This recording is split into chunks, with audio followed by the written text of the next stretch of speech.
अस्सलाम वालेकुम, welcome back to my channel. जैसे कि तो यहाँ पे मैं आपको बहुत ही ज्यादा इंपॉर्टेंट नोटिफिकेशन शेयर करने वाली हूँ। जो चीजें मैंने आपको फॉर्म फिल करते हुए और डेट शीट के बाद भी बताई थी, जो डेट शीट हमने डिस्कस की थी 9-10 की भी अपने चैनल के ऊपर, तो उसमें मैंने आपको बहुत ज्यादा इंपॉर्टेंट चीजें आपके साथ शेयर की थी कि ये चीज आपने नहीं करनी है और क्या क्या चीजें आपने लाजमी करनी है। वो चीजें बोर्ड की तरफ से ऑलरेडी नोटिफिकेशन आ चुका है। वो सारी चीजें जो मैंने आपको बताई थी ऑलरेडी, अब आप देख सकते हैं कि वो कितनी ज्यादा इंपॉर्टेंट नोटिफिकेशन मैंने आपके साथ शेयर किया था, इंपॉर्टेंट चीजें आपके साथ शेयर की थी कि बोर्ड ने भी उसको इंपॉर्टेंट समझते हुए अलग से नोटिफिकेशन जारी किया है। उसमें क्या है, board of secondary education Karachi ने पहली दफा बोर्ड का पर्चा देने वाले तालिब इल्म को हिदायत की है। ये फर्स्ट टाइम नोटिफिकेशन आया है, इससे पहले कभी भी इस तरह का नोटिफिकेशन आता नहीं देखा गया। ठीक है, और ये 9-10 फर्स्ट ईयर सेकंड ईयर सारे ही स्टूडेंट्स के लिए है। वो क्या है, नंबर 1 पे है, पर्चे से एक दिन पहले अपना सेंटर देख लें। तो ये बात मैंने आपको बताई थी कि आपका जब भी एडमिट कार्ड आए, जहां पे भी आपका वोट पड़े, लाजमी आपने जाके अपना सेंटर देख के आना है।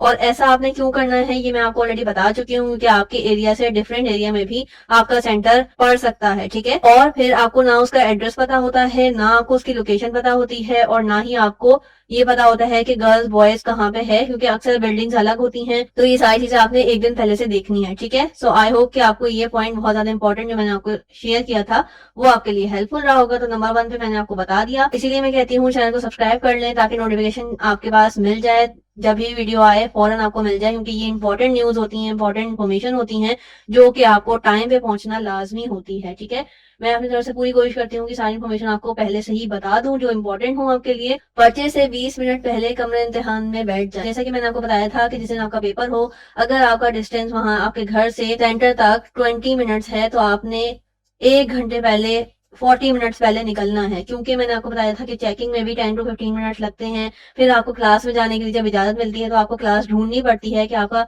रोल नंबर किस क्लास के अंदर आया है। फिर क्लास में जाने के बाद भी आपको सीट वगैरह सारी चीजें देखनी होती है, क्योंकि आपका रोल नंबर सीटों पे लिखा हुआ होता है और वो आपको ढूंढने में सीरियल नंबर मुश्किल होती है फर्स्ट डे खास तौर पे। सो ये सारी इन्फॉर्मेशन वही है जो मैं आपको ऑलरेडी बहुत अच्छे से डिटेल में बता चुकी हूँ। इतनी इंपॉर्टेंट न्यूज है कि आप बोर्ड ने अलग से बताया है, क्योंकि काफी ज्यादा स्टूडेंट्स को ये परेशानी होती है कि सेंटर नहीं मिल रहा। दूसरा पॉइंट उनके पास आता है कि जी हमें सेंटर में बैठने में, क्लास ढूंढने में इतना टाइम लग गया कि हमारा पेपर रह गया। तो ये सारी चीजें आपने पहले से देखनी है, और बोर्ड ने बता दिया है कि 20 मिनट्स पहले अगर आप क्लास में बैठ जाएंगे, यानी कि क्लास ढूंढना शुरू कर देंगे, अपनी सीट नंबर देख लेंगे, तो आपके लिए ज्यादा अच्छा है। अगर फॉर एग्जाम्पल 9:30 पे अगर आपका पेपर शुरू होना है, तो अगर आप आधे घंटे बाद वहां पे पहुंचे, चाहे ट्रैफिक की वजह से या चाहे क्लास नहीं मिल रही, सेंटर नहीं मिल रहा, कोई भी रीजन हो, वो आपको क्लास में एंटर नहीं होने देंगे और आपका पेपर फेल और एब्सेंट कंसीडर होगा। ये चीजें आपने लाजमी ध्यान में रखनी है। उसके बाद नंबर 3 पे हमारे पास बॉल पेन और पेंसिल का इस्तेमाल ना करें। ठीक है, क्योंकि आपका सारा ही पेपर इंक पेन और पॉइंटर मार्कर से होता है, और मार्कर्स भी सिर्फ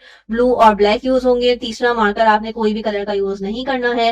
रिमूवर का इस्तेमाल आपने बिल्कुल नहीं करना है। ठीक है, इंक पेन आपने 2 से 3 लेके जाने हैं, इंक पूरी फिल करके लेके जानी है। और बॉल पेन और पेंसिल का इस्तेमाल उन्होंने मना कर दिया है। जो स्टूडेंट्स अगर इस्तेमाल करेंगे तो उनकी नेगेटिव मार्किंग भी हो सकती है। ठीक है, तो जब बोर्ड ने बोल दिया है तो आपने वो हरकत बिल्कुल नहीं करनी, क्योंकि आपको नहीं पता कि आपके मार्क्स फिर कहाँ कटे अगर आपने ये चीजें करी। नंबर 4 पे हमारे पास क्या है, रोल नंबर और नाम सही से चेक कर लें, क्योंकि सबसे ज्यादा इंपॉर्टेंट आपकी जो चीज होती है वो होता है आपका रोल नंबर। नाम भी आपसे 1 से 2 जगह पूछा जाता है, और अक्सर दफा तो ये होता है कि बोर्ड में आपका नाम एग्जैक्टली होता ही नहीं है। जब आप आंसर शीट लिखते हो तो उसपे आपका नाम 1 से 2 दफा ही आता है, वरना अक्सर तो आपका सिर्फ रोल नंबर लिखा जाता है। ठीक है, नाम जहां आपने चेक करना है वो कहाँ करना है, वो करना है आपने अपनी अटेंडेंस शीट के ऊपर, और लाजमी तौर पे आपने अटेंडेंस शीट के अंदर अपना नाम देखना है, अपना रोल नंबर चेक करना है, और फिर वही साइन करना है जो आपने एडमिट कार्ड पे किया है। ठीक है, ये तीनों चीजें लाजमी करनी है। अगर आपने अटेंडेंस शीट पे साइन नहीं किया, भूल गए किसी भी रीजन की वजह से, आपका पेपर फेल कंसीडर होगा, एब्सेंट कंसीडर होगा,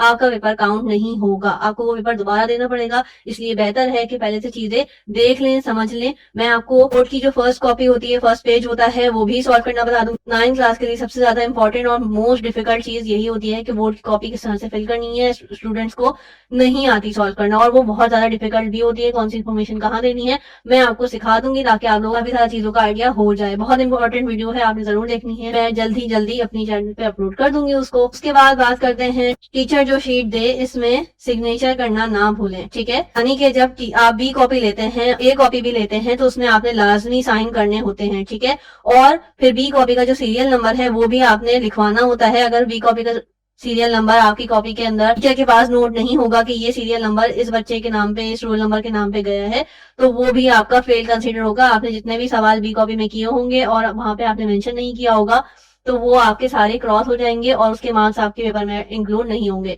तो जब भी आपने बी कॉपी लेनी है, टीचर से लाजमी रोल नंबर लिखवा के और साइन करवाना है। एक शीट देती है, उसके अंदर आपने रोल नंबर लिखना होता है, अपना साइन करना होता है। ये सारी चीजें आपको बहुत ज्यादा ध्यान से करनी है। उसके बाद लास्ट पॉइंट जो बोर्ड ने इशू किया है, अगर आपकी बी कॉपी है तो दोनों को आपस में मिलाकर टीचर को दे, ठीक है। अक्सर स्टूडेंट्स ये करते हैं कि ए कॉपी पहले से जमा करा दी, दूसरी बी कॉपी जो है वो बाद में जमा करा रहे होते हैं।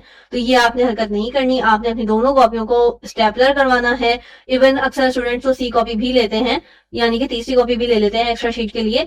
तो वो भी आपने जब तक स्टेपलर ना हो, बांध ना दें उसको अच्छे से, जब तक आपने उसको छोड़ना नहीं है, ठीक है। जब तक आपकी बी कॉपी पूरी अच्छे से स्टेपलर ना हो जाए, कोई नंबर वगैरह पे साइन ना हो जाए, सारी रीचेकिंग ना हो जाए, आपने टीचर को नहीं देनी। क्योंकि अगर आपकी कॉपी मिसप्लेस हो गई तो आपके नंबर बहुत कम आएंगे। आपको पता है कि बी कॉपी में अक्सर सवाल इंपॉर्टेंट ही होते हैं जो हम बाद में भी कर रहे होते हैं, तो आपने लाजमी उसको देखना है। सो ये थी आज की वीडियो, आज के इंपॉर्टेंट न्यूज और आज की इंपॉर्टेंट अपडेट। मैंने आपको ये सारी चीजें डिटेल में ऑलरेडी समझा भी दी थी और आप देख सकते हैं इतनी इंपॉर्टेंट इन्फॉर्मेशन थी जो मैंने आपको पहले से बता दी थी कि बोर्ड ने भी उसको दोबारा से नोटिफिकेशन दिया है, ठीक है। आज से पहले कभी ऐसा नहीं हुआ कि बोर्ड ने ये सारी चीजें दोबारा से बताई हो, लेकिन स्टूडेंट्स को इतनी प्रॉब्लम हो रही है तो इसलिए बोर्ड ने भी इसको बताया है स्टूडेंट्स के लिए, ठीक है, ताकि आसानी हो जाए। और मैं आपको बता चुकी थी। सो चैनल को सब्सक्राइब कर लें, आपको आने वाली वीडियोस में भी बहुत ज्यादा इंपॉर्टेंट इन्फॉर्मेशन मिलने वाली है। बोर्ड की तरफ से एक और इन्फॉर्मेशन आई है, वो क्या है, वो ये है कि इम्तिहानी मरकज़ में मोबाइल फ़ोन आप नहीं लेके जा सकेंगे, ठीक है। और ना ही टीचर्स को अलाउ होगा कि वो फ़ोन यूज़ करें, और अगर आप लेके गए तो ज़ब्त हो जाएगा। ज़ब्त का मतलब ये होता है कि उसको आपसे छीन लिया जाएगा, ले लिया जाएगा। तो आपने फ़ोन लेके नहीं जाना है। ये भी इंपॉर्टेंट इंस्ट्रक्शन आई है बोर्ड की तरफ से। अगर आपने ये हरकत की तो ज़िम्मेदार आप खुद होंगे, क्योंकि आपका पेपर भी कैंसिल कर दिया जा सकता है और आपका फ़ोन भी ले लिया जाएगा, ठीक है। इंपॉर्टेंट इन्फॉर्मेशन थी जो मैंने आपके साथ शेयर करनी थी। दुआ में याद रखिएगा। अल्लाह हाफ़िज़।